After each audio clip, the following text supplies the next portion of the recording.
Never Stop Learning, week 112. I'm going to take a quick look at the Touch Type tool available in Adobe Illustrator CC. You see here on my document, I already have some text laid out. What I wanted to do was show you the different ways you could access the Touch Type tool. First, let's come over here to the tool panel. Click and hold right here where the Type tool is. And then I get this additional menu here. At the bottom of the list, I'll find the Touch Type tool, and it's showing me that there's also a keyboard shortcut for it, which is Shift-T. I'll go ahead and accept that, and I get this helper text here that says click on a character to select. But before I do that, I wanted to show you the other way you could access it. You come over here to this character panel, and it's this top button here. If you had a different tool, all you would have to do is click on this button, and you have access to the Touch Type tool. I'll go ahead and close this panel out, and let's see this guy in action. While I'm in the Touch Type tool, all I have to do is come over here and click on one of the characters to select it. It's called the Touch Type tool because if I had a touch device, this would be able to respond to any of the touch gestures that I'd make on that device. So let's go through the different controls you have here. You have 5 different controls available to you. I'll start off with this top one here. Once I hover over it, you see my cursor turns into these double arrows that are kind of curved. That's giving me an indication that that's going to cause a rotation. Let me click on it, and when I pull it to the right, you see it rotates to the right. When I pull it to the left, it rotates to the left. And I could do a full rotation however I'd like. I'll release that and Command Z to bring it back. Alright, let's start in this upper left corner. Now that I hover over it, it's showing me double arrows, but they're pointing up and down. That's telling me I'm going to be doing some scaling on the vertical axis. So when I pull this up, it's doing a vertical scale up, and this is doing a vertical scale down. That's nice and short, and this is nice and tall. Command Z to reset that. In the upper right corner, it has the arrows going out in the diagonal. It's letting me know that I'm going to be able to scale this on the horizontal and vertical. So I'll click and drag to show you what that looks like.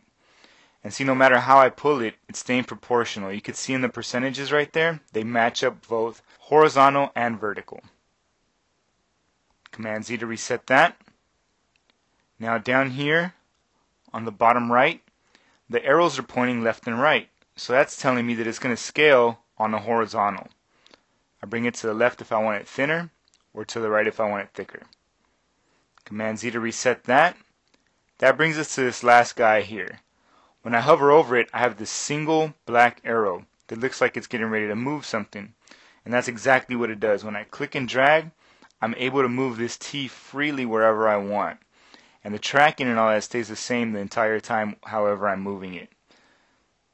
I'll Command Z to reset that. And those are the 5 basic functions when you're using the Touch Type tool. What really makes this tool powerful is that even after you make some changes, it's fully editable. So if I were to come in here and have to change some of these letters around, it would still keep all the edits that I made in the Touch Type tool.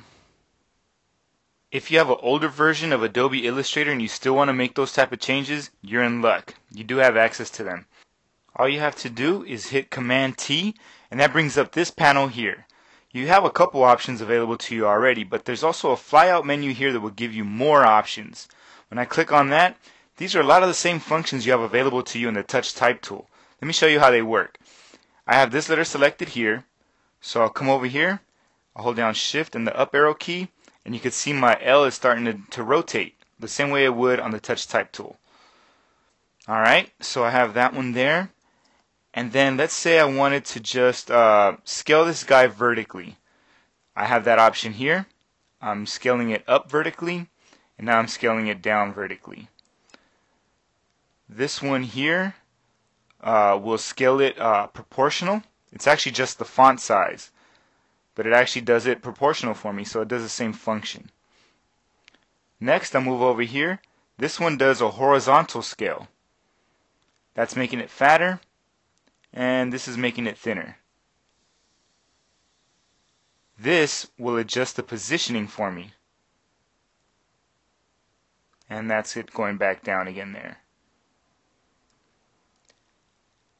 And that's how I'd make those same changes if I don't have a Touch Type tool available to me. And there you have it, folks. That was just a quick overview of the Touch Type tool available in Adobe Illustrator CC. For more information on this post, just click on the link below in the description, and that'll take you right to my Never Stop Learning blog.